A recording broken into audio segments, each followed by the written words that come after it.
As the Wagner forces drove north towards Moscow on 25th of June, a contingent of military vehicles diverted east on a highway in the direction of a fortified Russian army base that holds nuclear weapons. These are big developments which are reported now. It didn't come to light earlier. Absolutely. Shocking revelations here. And this is according to videos that have been posted online as well as interviews that Reuters conducted with local residents. Ukraine's head of military intelligence, Kirill Budanov, has also stated that the Wagner fighters had reached the base, in fact.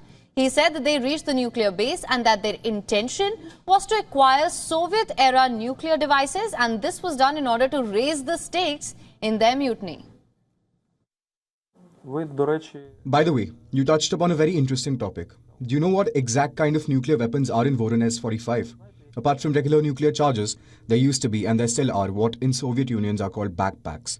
Yes, backpacks. So-called units of backpackers, a folk name. These are extremely small nuclear charges which are portable that can be transported in a backpack.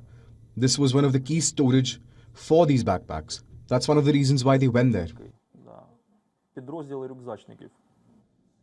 Budanov adds that the only barrier between the Wagner fighters and nuclear weapons were the doors to the nuclear storage facility. A source close to the Kremlin with military ties confirmed parts of Budanov's account. This comes after the Kremlin says Wagner chief Pragosan met Russian President Vladimir Putin days after the mercenary group marched towards Moscow in this short-lived rebellion. Now, according to a Kremlin spokesperson, Dmitry Peskov, Putin invited around 35 people to a meeting at the Kremlin on the 29th of June, including Wagner unit commanders. This meeting lasted for around 3 hours. He said that Putin had listened to the commanders' own explanations of what had happened and had offered them further options for employment and combat. In a related development, reports of the recent departure of large numbers of Wagner personnel from Central African Republic had fueled speculation in recent days that the group is pulling out of the country. However, a spokesperson for the CAR presidency has stated that the departure of hundreds of Russian Wagner troops from the country is part of a rotation of forces and not a withdrawal. Some reports also tell that Kremlin has permitted the Wagner Group military company to continue its major operations in Africa. Last month, Russian foreign minister stated that the group would continue working in Africa if the regional governments wanted to make contacts with the group. The fate of agreements between those African countries and PMC Wagner is up to the leadership of those countries to decide. How much are they interested to continue such cooperations to ensure the security and the safety of the authorities? Any restructuring of Wagner operations in CAR could have substantial commercial ramifications. Now, according to reports, Moscow's objective might be to establish its first military naval base in Africa on the Red Sea coast.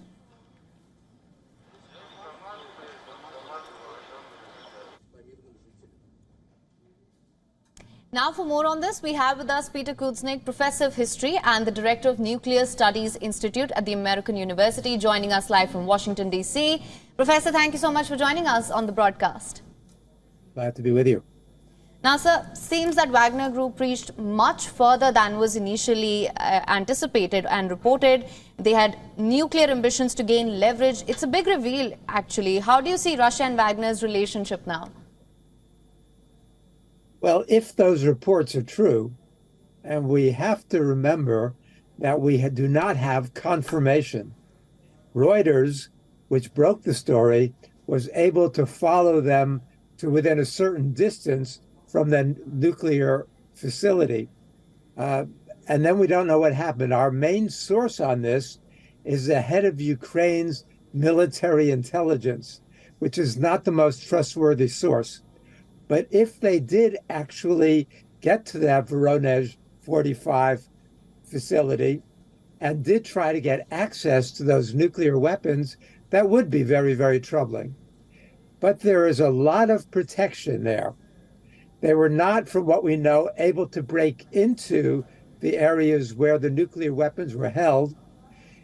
Those weapons are not assembled, so they would then still have to reassemble them, put the various parts together, which requires exceptional expertise, and then to be able to detonate them would require a whole other level of skills and knowledge which the Wagner troops would not have.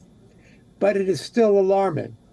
Anything that deals with the threat of use of nuclear weapons is appropriately troubling, and this would be one of those cases. Peter, also wanted to check with you and get your opinion on this. Now, there are reports of Prigozhin having a meeting with Putin just days after the aborted mutiny, and Wagner is still continuing operations in Africa.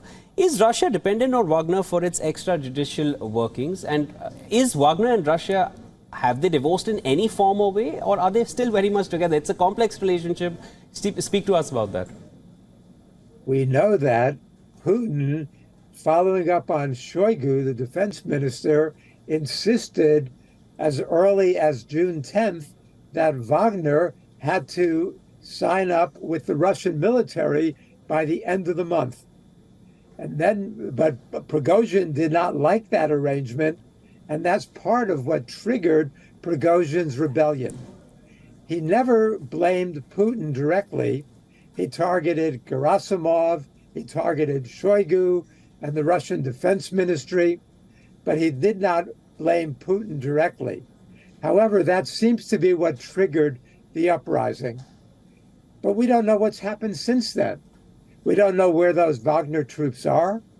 We know that Prigozhin seems to be running around in Russia, back to St. Petersburg, getting his money back, getting his weapons back. The whole thing is quite baffling. It suggests that maybe Putin's control is not as great as people anticipated and believed.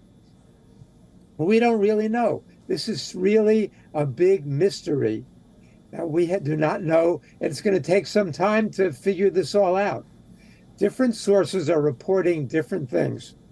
It looks like the Russians have not completely cracked down on Wagner.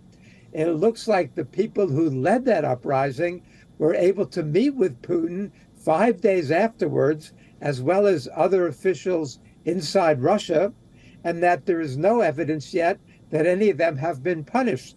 So we don't know what's going on inside of Russia right now. It seems to be a black hole in terms of the Western knowledge and understanding. Nicely put it there, Peter. That was, it's definitely like a black hole there. And, time will tell what their relationship actually holds for the rest of the world. Thank you so much for joining in. That was Peter Kuznick, Professor of History and Director of the Nuclear Studies Institute at the American University.